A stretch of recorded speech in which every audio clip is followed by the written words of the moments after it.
Yo yo yo, salut les tarfeuses, salut les tarfeurs, bienvenue pour un nouveau pronostic de Benoît Requin. Ok, place au pronostic du quintet du jeudi 30 novembre, direction Paris-Vincennes pour le prix de Bourigny, trop attelé, 2100 mètres, départ auto-start, 16 partants en réunion, une course, une indice de confiance, 2 sur 5. Petit retour sur le quintet du mercredi 29 novembre. Dans mon pronostic, je vous ai donné le tiercé dans l'ordre, 384 €. Le quartet dans l'ordre, 3300 €. Eh, il a payé, il a fait plaisir. Et le quintet dans le désordre, 423 €. Comment ça fait plaisir. J'espère que vous êtes nombreux à être passés à la caisse. Il y a des résultats. On continue comme ça.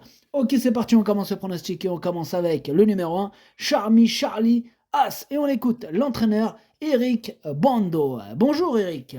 Oui, bonjour. Alors, Charmy Charlie Haas, il a gagné avec la manière, le 19 novembre, sur les 2100 mètres, en dépit d'une situation en seconde ligne. Bon, il a bien récupéré un de ses efforts et se présentera au plafond des gains, cette fois. J'ai toujours beaucoup aimé ce cheval. Il répond toujours présent. Le 1 n'est pas un problème. Avec un déroulement limpide, il est capable de poursuivre. Eh bien, je suis d'accord avec Eric Bando. C'est tout simplement mon préféré, ce numéro 1. Et je l'ai bien sûr installé en tête. On enchaîne avec le numéro 2, Intouchable, et on écoute Mathieu Abrivard. Bonjour Mathieu. Oui, bonjour. Dernièrement, Intouchable, il avait hérité d'un mauvais numéro et il s'est rapidement retrouvé mal placé. Bon, il n'a pas eu une course éprouvante, il peut se présenter de façon rapprochée. Bon, il apprécie les parcours de vitesse, il a déjà rivalisé avec de bons chevaux. Il a cette fois hérité d'un bon numéro et avec un bon parcours à la corde, il est capable de prendre une bonne place. Ok, ça marche Mathieu, on sent de la confiance avec ce numéro 2 quand même, mais je ne l'ai pas retenu. Voilà, bon, on peut pas tous les retenir, j'ai fait un choix, j'en ai préféré d'autres, j'assume. On enchaîne avec le numéro 3, Karat River, et on écoute Madame Jona Ginejo. Ginejo, ouais, super dur votre nom, bonjour madame. Il est super dur, oui, oui, oui. Alors bonjour, Karat River, il a encore réalisé une excellente saison, il ne déçoit jamais. D'ailleurs, il n'est pas sorti des 3 premiers depuis plus d'1 an.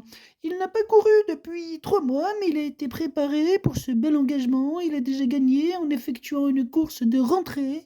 C'est toujours difficile de juger l'opposition, mais il devrait encore bien faire. Ok, ça marche, Madame Jonah. Alors, moi, ce numéro 3, il fait partie de mes préférés. Je l'ai mis très haut, je l'ai mis 3e. On passe au numéro 4, Yes We Can, et on écoute Romain Derieux. Bonjour, Romain. Oui, bonjour. Alors, Yes Weekend, il a été sanctionné assez sévèrement après enquête mi-octobre au Monté. Alors, dernièrement, à l'attelage, il s'est trompé au moment de l'accélération. Il préfère nettement quand les courses sont rondement menées et à allure régulière. Les 2100 mètres ne vont le déranger. Il a déjà gagné sur ce parcours. Il y a certes de l'opposition avec les 4 ans et étrangers, mais il a le niveau. Ok, ça marche. Merci Romain de nous rassurer, mais malgré tout ça, toutes ces belles phrases, je ne l'ai pas retenu ce numéro 4. On enchaîne avec le numéro 5, Iron Melois, et on écoute Romain Derieux. Romain Derieux, du coup. Merci, attention. Et oui, vous nous présentez aussi Iron Melois, le numéro 5, c'est bien ça. Oui, donc je vous présente aussi Iron Melois. Alors il a connu des problèmes de santé. Après le dernier meeting d'hiver, il a été castré. Sa course de rentrée avec les fers est très correcte. Depuis, il a bien récupéré de ses efforts. Alors je l'ai défaire des 4 pieds. Il a déjà gagné sur ce parcours des 2100 mètres. Il faut affronter, certes, les 4 ans et les étrangers. Donc je disais, pardon, il a déjà gagné sur ce parcours des 2100 mètres. Il faut affronter les 4 ans et les étrangers. Il apprécie des courses rythmées. Je le présente avec des ambitions. Ok, merci Romain. Alors par contre, par rapport au numéro 4, ce numéro 5, j'y crois un peu plus. Par contre, il me prend quand même un peu la tête, étant donné que c'est lui mon gros regret, c'est lui mon cheval de complément en cas de non partant. Attention, possible cassage en vue. On passe au numéro 6, InShot Jocelyn. Et on écoute Sébastien Garato. Bonjour Sébastien. Oui, bonjour. Une shot Jocelyn, il évolue en pleine forme, j'en profite. Bon, les engagements favorables s'enchaînent bien. En dernier lieu, il aurait pu être encore plus dangereux s'il avait pu s'exprimer un peu plus tôt. Bon, depuis sa castration, il tire la forme sur une plus longue période. Bon, ici, il est dans sa catégorie, prêt à très bien faire. Ce sera une question de parcours, hein, il a sa place à l'arrivée. Ok, merci Sébastien. Alors, moi, ce numéro 6, il me plaît bien. J'y crois, je l'ai mis assez haut, je l'ai mis quatrième. On passe au numéro 7, c'est Castor, The Star, et on écoute Madame Anne-Christine Rasmussen. Bonjour, Madame Anne-Christine. Oui, bonjour. Alors, en Suède, Castor, The Star, rivalise avec de très bons chevaux et a parfois affronté les meilleurs. Il s'est montré performant toute l'année. Cette course est un objectif. Il se plaît sur les courtes distances et l'engagement est favorable. Il a sa place dans les 3 premiers. Ok, merci Madame Anne-Christine Rasmussen. Alors, moi je l'ai pas mis dans les 3 premiers, mais je l'ai mis quand même, hein, et ce quintet est ouvert. Peut y avoir de la surprise, attention, méfiez-vous de ce quintet, comme je vous l'ai dit tout à l'heure, avec cet indice de confiance de 2 sur 5. Donc moi ce numéro 7, il me plaît bien, j'y crois, je l'ai mis 6e. On enchaîne avec le numéro 8, Jaguar Marancourt, et on n'aura pas les commentaires de l'entraîneur, c'est Fabrice Soulois. Il est parti pêcher tout seul, bon c'est bien aussi la pêche tout seul, tranquillou, amuse-toi bien Fabrice. Alors moi ce numéro 8, lui non plus je l'ai pas retenu, par contre c'est un regret, hein, c'est mon deuxième cheval de complément, 4 non partants, donc attention tout de même.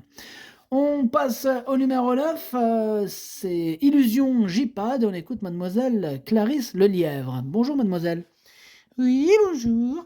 Alors, nous n'avons pas été surpris par sa 2e place dernièrement, derrière Indigo de Fontaine, qui a depuis gagné à Laval. Illusion J-Pad affiche une excellente condition physique depuis plusieurs semaines et se plaît gros bois. Alors, elle doit cette fois affronter des concurrentes étrangères, des concurrents étrangers, mais avait bien couru dans un lot semblable l'hiver dernier. Avec un bon numéro, elle devrait confirmer. Ok, merci mademoiselle. Je vous en prie. Alors, moi du coup ce numéro 9, je l'ai gardé, mais en toute fin de combinaison. On passe au numéro 10, c'est Igouski Sauton, et on écoute encore Mathieu Abrivard. Mathieu. Oui, Alors, dernièrement, après 2 faux départs, Igouski Sauton, il est parti sur la mauvaise jambe, à la volte, et j'ai dû l'arrêter. Bon, il sera plus à son affaire derrière l'autostart. Bon, il n'a d'ailleurs jamais déçu sur ce parcours. Bon, il tourne désormais correctement à gauche, il s'élance en seconde ligne, mais son numéro est favorable. Il faudra que tout se passe bien, mais il est capable de terminer dans les 3 premiers. Ok, merci Mathieu. Bon alors ce numéro 10, lui aussi je l'ai gardé, et lui plutôt en bout de combinaison. On enchaîne avec le numéro 11, Ipalio, et on écoute Alphonse Van Bergen. Bonjour Alphonse. Ya, bonjour. Ipalio a accompli une bonne rentrée le 10 novembre. Je tiens à le voir courir à l'économie afin de les préserver et utiliser sa pointe de vitesse. Cela comporte quelques risques. Il me paraît en bonne forme et devrait être de mieux en mieux au fil des courses cet hiver. Je les préfère sur plus long, mais il s'adapte à tout. On est en seconde ligne, il peut participer à l'arrivée avec la bonne course. Ok, merci Alphonse. Alors, moi ce numéro 11, je ne l'ai pas retenu. Bon, en même temps, on ne peut pas tous les retenir. Ce numéro 11, il est à l'arrière de ma petite liste des possibles troubles faits. Attention. On enchaîne avec le numéro 12, Jadrius de Guez, et on écoute Jean-Michel Bazir. Bonjour Jean-Michel. Ouais, bonjour. Jadrius de Guez, il a eu un très bon comportement pour son retour monté dans le prix Sénéry Forcinal à la 2e place. Bon, avant d'aller sur le groupe 1 du 17 décembre, je le remets à l'attelage. Bah, il avait bien tenu sa partie fin octobre à l'attelage. Ici, il va encore garder ses fers, mais face aux étrangers, ça sera compliqué. Il est préférable de le revoir. Ok Jean-Michel, on peut donc l'écarter, c'est confirmé. Tu nous le confirmes Jean-Michel. Ouais. Bon super. Alors ce numéro 12, je l'ai écarté en tout cas. On passe au numéro 13, Hibiscus Man, et on écoute Romain Christian Larue. Bonjour Romain. Oui, bonjour. Alors, pour sa rentrée, Hibiscusman il s'est montré fautif, tout en sautant une maille. C'est davantage un cheval à le laisser dérouler qu'à lui demander un brusque changement de vitesse. J'allais encore très bien. Il aurait lutté pour les premières places. C'est une première derrière l'autostart. En seconde ligne, cela devrait aller. J'espère du rythme et ramasser quelques adversaires en fin de parcours sur une pointe. Ok, merci Romain. Alors moi ce numéro 13 du coup, lui non plus je l'ai pas retenu. Par contre il est en plein milieu de ma petite liste des possibles troubles faits et on va lui accorder une note de méfiance. On passe au numéro 14, Jericho, on écoute Christophe Martens. Bonjour Christophe. Ouais, bonjour. Alors Jericho il a encore très bien couru la semaine dernière tout en étant longtemps bloqué à la corde. Bon, il n'a pas une course éprouvante, hein, il peut courir de façon rapprochée. Bon, de plus, il apprécie les 2100 mètres et les épreuves rythmées, bon, ce que devait être le cas ce jeudi. Bon, en s'élançant en seconde ligne, il faut toujours un peu de chance, hein, mais il a sa place dans les 3 ou 4 premiers. Ok, merci Christophe. Alors, lui, ce numéro 14, je l'ai gardé, je l'ai mis cinquième, j'y crois. On passe au numéro 15, Instructor, et on écoute Alexandre Abrivard. Bonjour Alexandre. Ouais, bonjour. J'espérais un meilleur numéro, hein, mais on va faire avec. Hein, avec et un wagon devrait se former, quoi, en fait. Voilà. Instructor, il avait encore besoin de parcours, hein, en dernier lieu, étant parti au galop le jour de sa rentrée. Des progrès sont à prévoir et en se faisant ramener sur un plateau, il peut conclure dans le quintet. Charmy Charlias et Hibiscus Man sont 2 clients sérieux.